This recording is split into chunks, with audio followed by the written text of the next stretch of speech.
Hello, this is a video presentation on the red grid mark phenomenon, its relationship to dreams, and an invitation for experiencers of the red grid mark phenomenon to share your dreams so that we can start collecting this data and analyzing it so that we can make conclusions about the nature of this experience.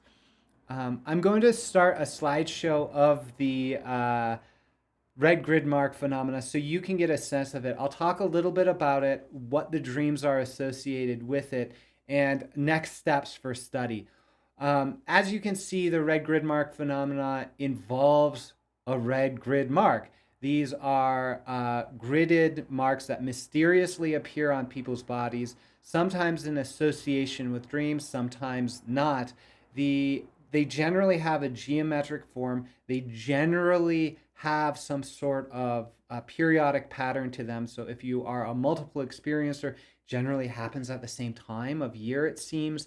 As you can see, there's extraordinary patterns, circulars, there's grid, there's obvious marks of at least technology or intelligence behind these marks. They appear in an instant. They appear to cause no harm. They happen on children. They happen along family lines. There are 1,500 people in the red grid mark experiencer and researchers Facebook group. There's another website called Experiential Dreaming that has collected 400 reports. And I periodically see reports of this on Reddit or other social media. And so this phenomenon is happening across demographic spectrums, across geographies, and has this very typical, almost stereotypical appearance. So there is no conventional explanation for this. At best, we can say it sort of looks like a light burn or radiation burn in some way, shape, or form that happens between certain layers of the skin. But even medical doctors have received this mark and have no explanation for it in the conventional sense, which is why this study with dreams is very, very important. So now, having discussed this, I want to talk a little bit about what we know is association of red grid mark with dreams, and then how we can study this in the next steps. So I'm going to jump to the screen share here. This is the red grid mark phenomena experiencers and researchers group, 1,500 members sharing all of these marks. Is very significant. A very few times there are things that sort of look like red grid mark but aren't necessarily. Like, for instance, this seems to be something else. There are also sometimes like other abduction marks that are questioned in this group. This group performed a survey and asked. They got 137 responses, and this is the question that really stood out to me. What, if any, odd or unusual things had happened to you immediately around the appearance of the red grid marks? And the answers are very fascinating. 55 had no odd phenomena. And then we've got sleeplessness, odd dreams, sleep paralysis, and then transhypnotic states. These are things that stick out to me. Hallucinations, ET abductions. That's only three people. 7 people said contact with supernatural beings. And then we've got nightmares. So when you add up all this, the dream or dreamlike related experiences, that's 64% of people who have responded to this survey say that red grid mark is associated with unusual dreams, nightmares, or sleep paralysis or hallucinations, all of which can be studied if we share the narrative contents of those experiences, analyze them so that we can get themes and understandings about this, and then move forward with that. So that's really, really important because these are a mystery. This is a huge clue. The majority of people have dreams associated with that. When you consider the rates of dream recall among populations, to say that, more than half the people remember a dream a night. That's kind of it's a bit of a stretch, actually. So this is a large percent of a population that is remembering and associating dreams with this event. I say it's worth further study. There's also this other website called Experiential Dreaming, which explores many different things. But one of the things they did several years ago was collect all of these case studies regarding red grid mark phenomena and its association with dreams. Unfortunately, the results of this are in a PDF that people have to pay for, that sort of thing. And so you can, get the data updates at this website. I would prefer that we share our data together so that we can have more of an understanding of this. But it's really important that this that we know that this has been studied in the context of dreaming before. So now I want to talk about what dreams are in the study of dreams. And one of the very, very foundational ethical principles behind studying dreams is something called the assignment of authority. And so I just want to read a part of the International Association of the Study of Dreams Dreamwork Ethics Statement. So the IASD celebrates the many benefits of dream work, yet recognizes that there are potential risks. The IASD supports an approach to dream work and dream sharing that respects the dreamer's dignity and integrity, and which recognizes the dreamer as the decision maker regarding the significance of the dreams. So this is really important. We can, as a collective activity, we can collect all of these dreams, we can observe commonalities. But when I say, hey, your dream was about aliens and they are causing your red grid mark phenomena, that's a step too far in terms of the ethics. We can go, there are 64% of red grid mark phenomena experiencers experiencing dreams, and these dreams have these qualities. That's something we can definitely say and have a public, academic, and scientific conversation on. So this is why I am focused on how we talk about dreams in this context, and to really create space for each experiencer to offer their own hypothesis, to follow their own intuition, and make their own conclusions about the matter, while not ignoring the relatively objective expression of historic fact as expressed through dream recall, which is a little challenging to work with, but I'll show you how we'll work with it shortly.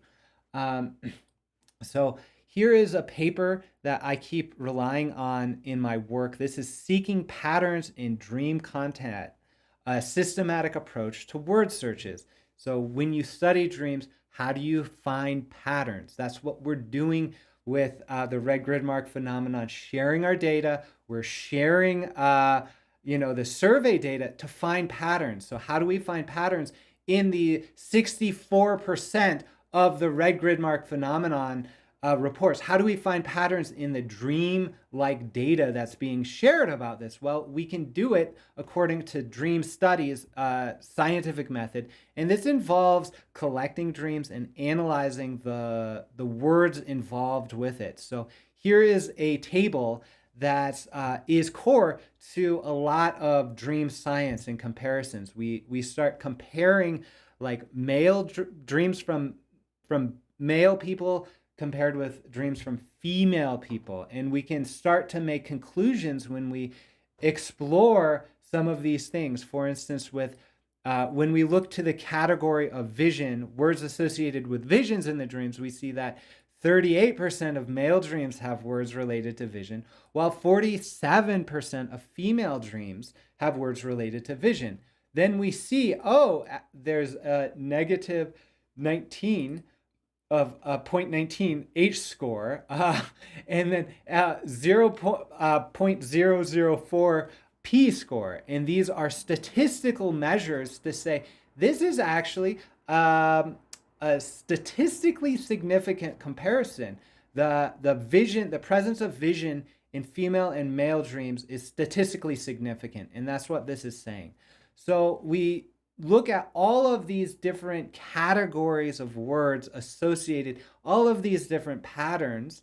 And I've actually expanded this work to include perhaps like 120 different categories in this to look for what is present and so then we can use this table to make actual statistically valid, scientifically meaningful conclusions about the 64% of the red grid mark phenomenon experiencers' dreams in association with this. That's a really big deal, and that's why I'm wanting to bring this forward, because if dreams are the place that we are seeing commonalities and perhaps patterns, we need to really do this scientifically. Is sort of not like, oh, you had a dream about this, therefore it's the cause. We have to look at it as a whole. This is how we'll do it.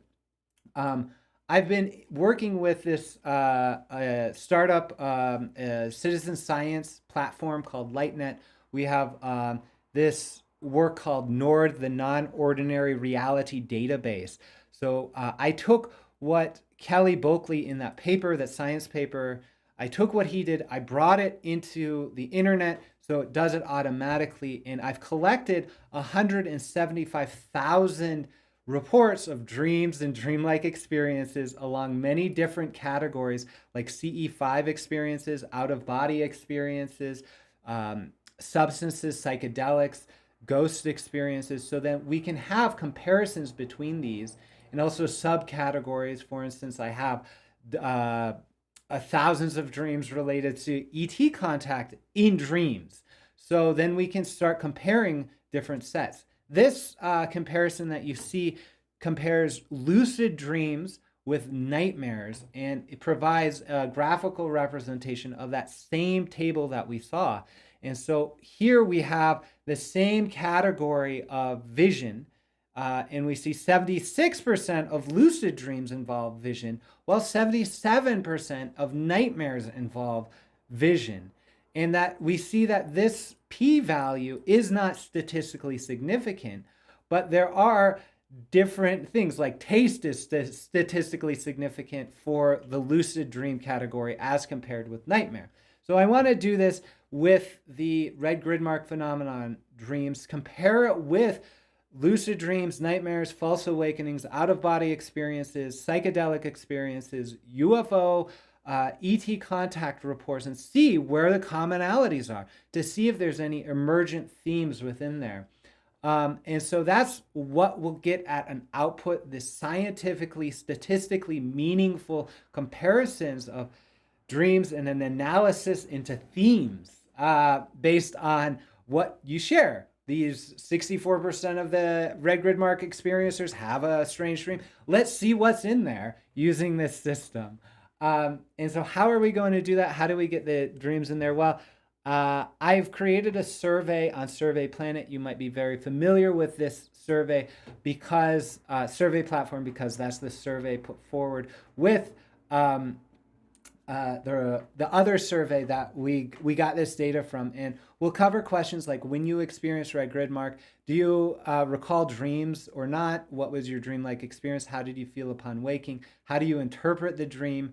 What type of dream was it? And then some general questions around your attitudes to dreaming, your behavior around dreaming, mindfulness and spiritual practice. And so this should take probably 10 to 15 minutes to fill out, but then we should really get a statistically meaningful expression as to what's going on with 64% of you who recall these dreams. And so with that, I just want to say thank you for your willingness to explore this with me. Thank you for your willingness to explore this rather bizarre phenomena and the rather strange aspects of dreaming by simply sharing your dream. And so if you have any questions, you can reach out to me. I would invite you to either share this video or simply just share the link to the survey with experiencers of this, because this stuff's too strange, too anomalous to really ignore. And if the data is pushing us to an understanding that some level of clues are existing within the dream experience, let's actually collect and analyze those dream experiences. Rather than guessing about physical causes, we can actually document the very objective and real experience of remembering dreams. Even though those dreams are subjective, even though we can't conclude that those dreamlike experiences are directly equivalent to historic events, we can start documenting actual real world phenomena, which is your experience of the dream or dreamlike experience. So once again, thank you for sharing all of your experience with me and with the group. And I really do hope that we can get a different level of meaning out of this dream study. Once again, thank you.